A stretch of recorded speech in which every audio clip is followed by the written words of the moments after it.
Hello, and welcome to Harry Potter and the Methods of Rationality, the podcast. Written by Eliezer Yudkowsky, read by Eneasz Brodsky, based on the works of J.K. Rowling. Hello all. I'm hoping somebody out there can help me with a podcast-related request. I need someone to do the voice of Voldemort. Now, the voice, as described in the text, is high and shrill and really evil, and I have asked a number of people to try to do that already, but it seems that doing high and evil and having it still sound good is apparently pretty darn hard. Anyone out there who thinks they can do this, please contact me or send me a sample file. Something akin to the Voldemort from a Harry Potter musical would probably work. Thanks for your help. Chapter 105. The Truth, Part 2.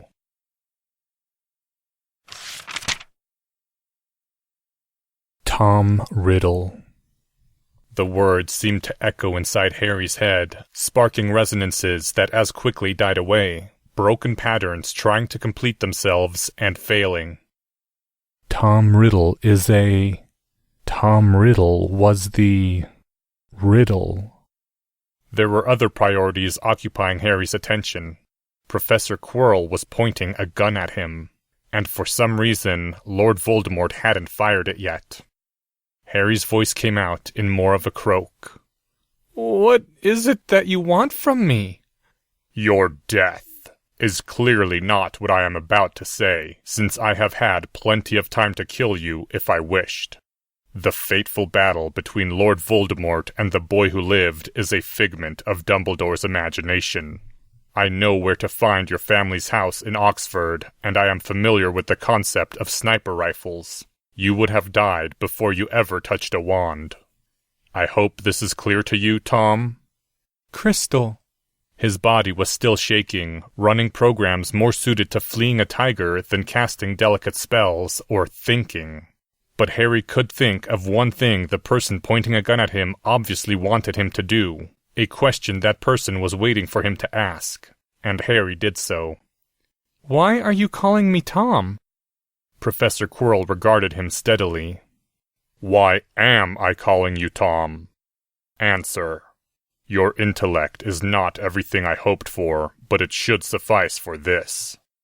Harry's mouth seemed to know the answer before his brain could manage to focus on the question. "Tom Riddle is your name. Our name. That's who Lord Voldemort is, or was, or something."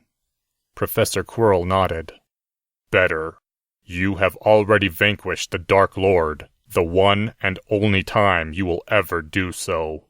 I have already destroyed all but a remnant of Harry Potter, eliminating the difference between our spirits and enabling us to reside in the same world.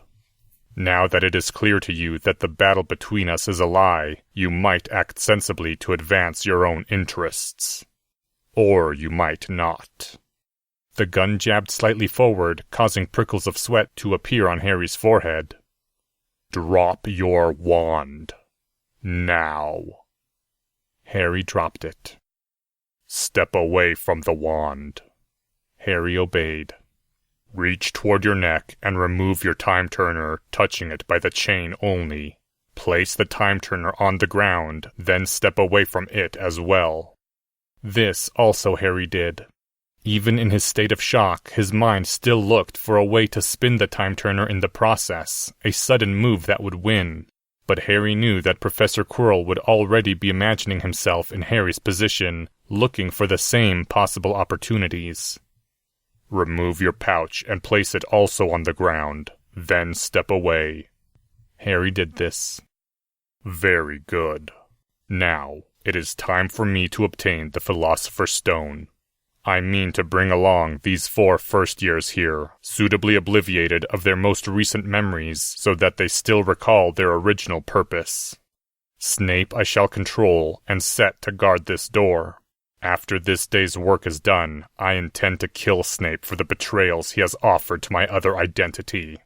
The 3 heir children I shall take with me afterwards to shape their future loyalties.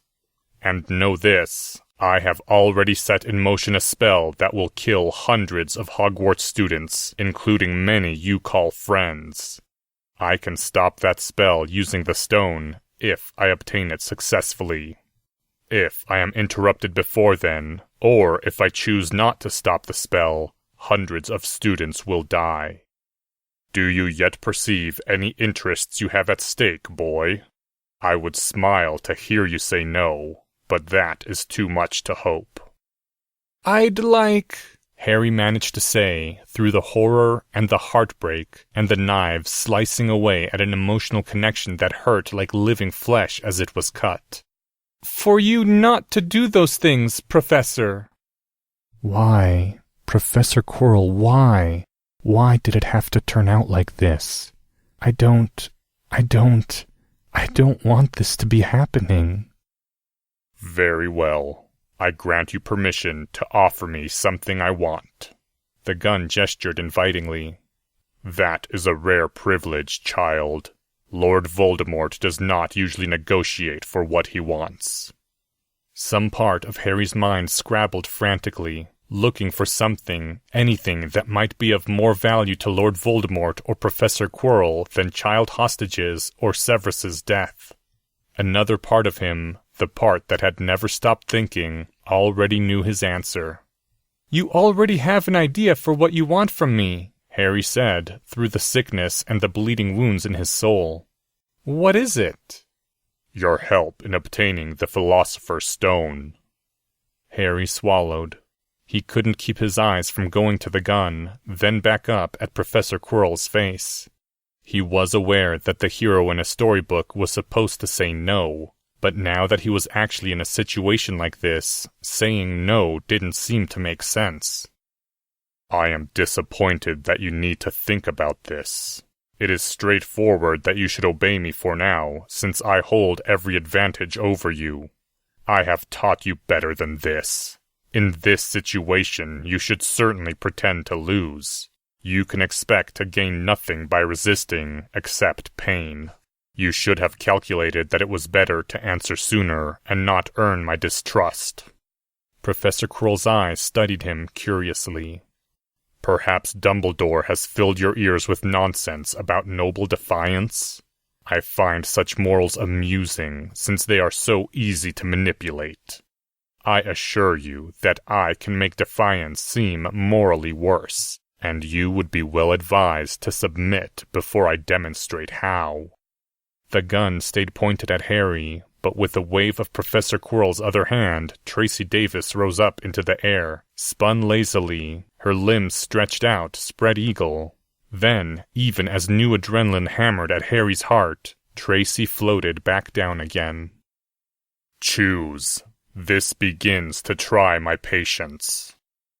I should have spoken just then, before he might have ripped off Tracy's legs. No, I shouldn't have. The headmaster said I mustn't show Lord Voldemort that I'll do things if he threatens my friends, because that will just make him threaten more of them. Only what he said before isn't a threat. It's just the sort of thing Lord Voldemort does. Harry took a deep breath. Several of them. Whatever part of him kept on running on full automatic was screaming at the remainder of his mind that it could not afford to stay in shock. Shocks were of finite duration. Neurons kept firing regardless. The only reason Harry's mind would shut down while his brain kept running was if Harry's self-model believed his mind would shut down. I don't mean to try your patience. His voice was cracking. That was good. Sounding like he was still in shock meant that Lord Voldemort might give him more time. But if Lord Voldemort has a reputation for keeping his bargains, I don't know about it. An obvious concern. There is a simple answer, and I would have enforced it upon you in any case. Snakes can't lie. And since I have a tremendous distaste for stupidity, I suggest you do not say something like, "What do you mean?" You are smarter than that, and I do not have time for such conversations as ordinary people inflict on one another. Harry swallowed. Snakes can't lie. 2 + 2 = 4. Harry had tried to say that 2 + 2 = 3, and the word 4 had slipped out instead. Good. When Salazar Slytherin invoked the Parselmouth curse upon himself and all his children, his true plan was to ensure his descendants could trust one another's words, whatever plots they wove against outsiders. Professor Quirrell had adopted his lecturing pose from battle magic, like someone putting on a well-worn mask, but the gun remained pointed in his hand. Occlumency cannot fool the Parselmouth curse as it can fool Veritaserum, and you may put that to the trial also. Now listen well.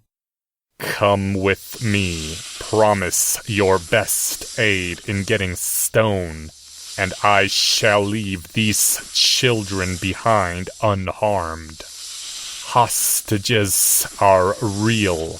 Hundreds of students die tonight. Unless I stop events already set in motion.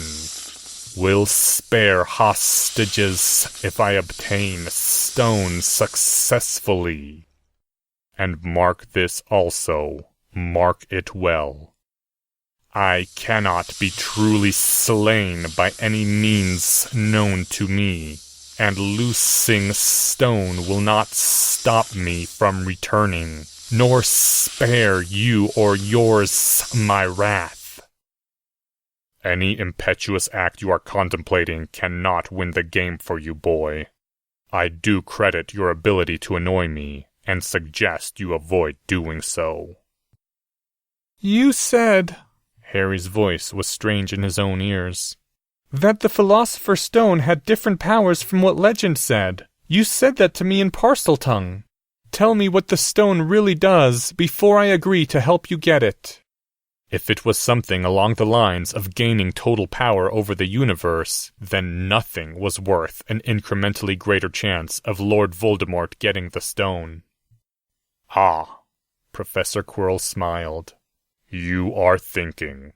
That is better, and as a reward I shall offer you a further incentive for cooperation. Eternal life and youth, the creation of gold and silver. Suppose these are true benefits of holding the stone. Tell me, boy, what is the stone's power? It might have been the adrenaline still in him being actually useful for his brain for once. It might have been the power of being told that an answer existed and that the evidence wasn't a lie. It can make transfiguration permanent.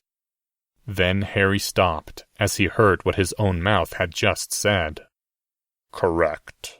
Thus, whoever holds the Philosopher's Stone is able to perform human transfiguration. Harry's torn mind was knocked about yet again as he realized what further incentive would be offered him.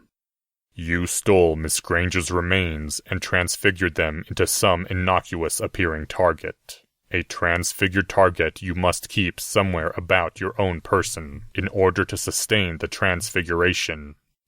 Ah, I see your eyes going to that ring upon your hand. But of course Miss Granger would not be the little jewel set into the ring, would she? That would be too obvious. No, I expect you transfigured Granger's remains into the ring itself, letting the aura of the transfigured jewel mask the magic in the transfigured ring. Yes. Harry forced out the word. It was a lie, for once, and Harry's glance had been deliberate. Harry had expected someone to challenge him on the steel ring. He'd tried to provoke that challenge so he could prove to be innocent yet again, though nobody had taken him up on it. Maybe Dumbledore had just sensed that the steel by itself wasn't magical. Fine and good. Now come with me, help me to obtain the stone, and I will resurrect Hermione Granger on your behalf. Her death has had unfortunate effects on you, and I would not mind undoing them. That, as I understand you, is your greatest desire. I have done you many kindnesses, and I would not mind doing you this one more. A blank-eyed Professor Sprout had now risen from the ground and was pointing her wand at Harry. Help me obtain Stone of Transfiguration, and I shall try my hardest to resurrect your girl-child friend to true and lasting life. I am swiftly running out of patience with you, and you shall not like what comes next." This last line was hissed out in a voice that conveyed the impression of a snake rearing its head to strike.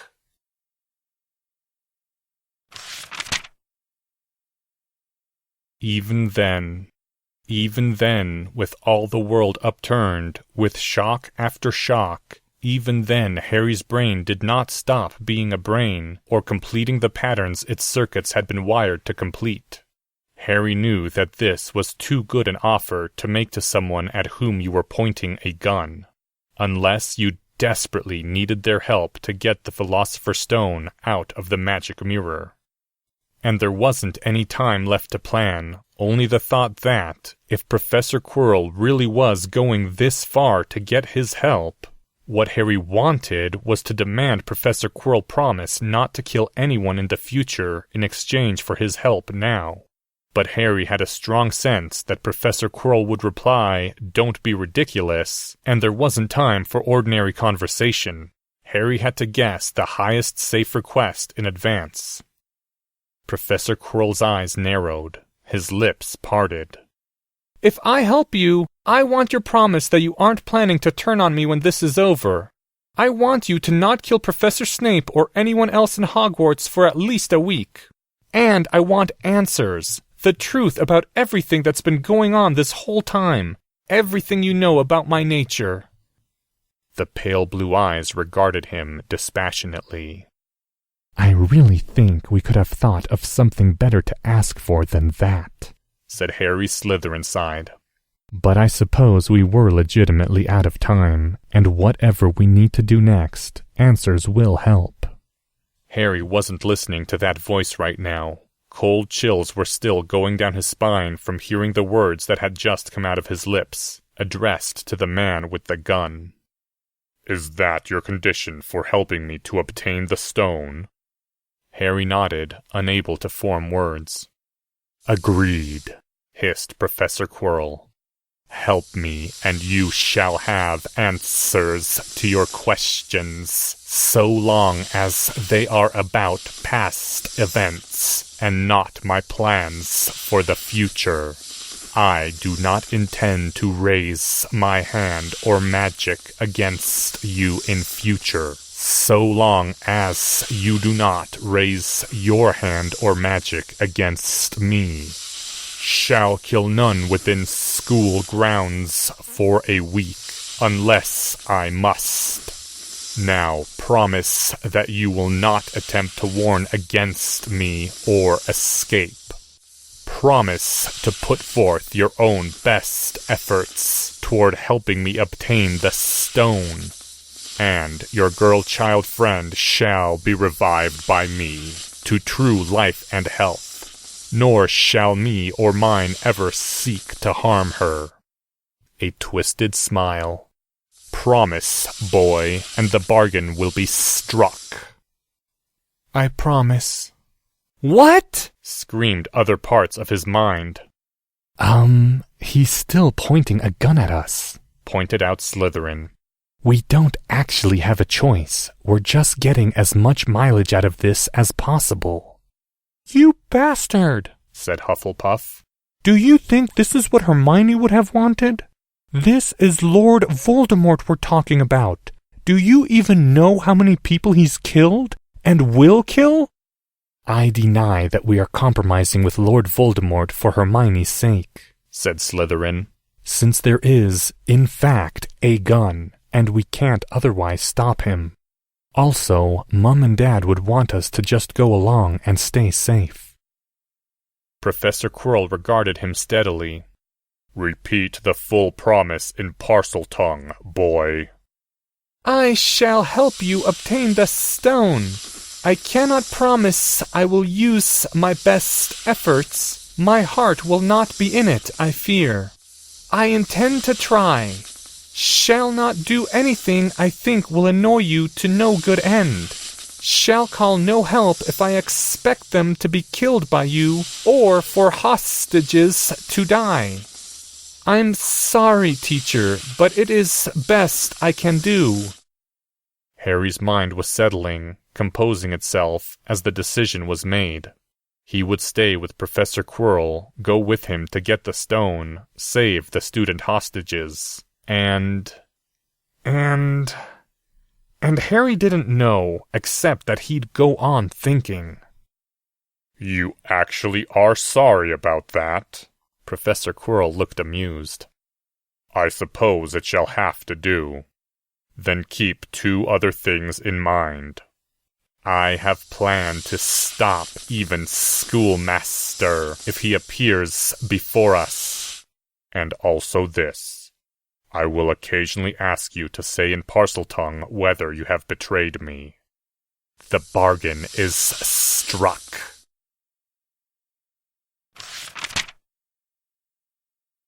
After that, Professor Sprout picked up Harry's wand and wrapped it in a shimmering cloth.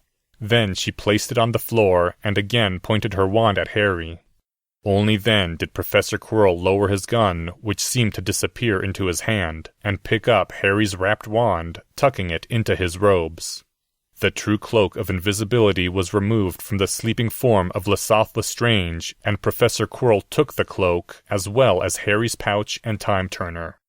Then Professor Quirrell cast a mass obliviation, followed by a mass version of the false memory charm, the one that just had the subject fill in the blanks using their own suggestibility on all the students present. Afterwards, Professor Sprout floated away the sleeping children, now wearing an expression that seemed annoyed and preoccupied, as if there'd been some herbology accident. Professor Quirrell then turned back to where the potions master lay sprawled, bent over, and placed his wand on Professor Snape's forehead. Alienus nervus mobile lignum. The defense professor stepped back and began to move his left hand in the air as though manipulating a puppet on strings. Professor Snape pushed himself up from the ground by smooth motions and stood once more before the corridor door. Alohomora, Professor Quirrell said, pointing his wand at the forbidden door. The defense professor looked rather amused. Would you do the honors, boy? Harry swallowed. He was once again having second thoughts, and third thoughts. It was strange how you could do something even while knowing it was the wrong thing. Not the selfish thing, but the wrong thing to do, on some deeper level. But the man behind him was holding the gun. It had once more appeared in his hand at Harry's hesitation. Harry laid his hand on the door knocker and took several deep breaths, again composing his mind as best he could. Go through with it, don't get shot, don't let the hostages die. Be there to optimize events, be there to watch for opportunities and stay capable of taking them. It wasn't a good choice, but all the other ones seemed worse. Harry pushed open the forbidden door and stepped through.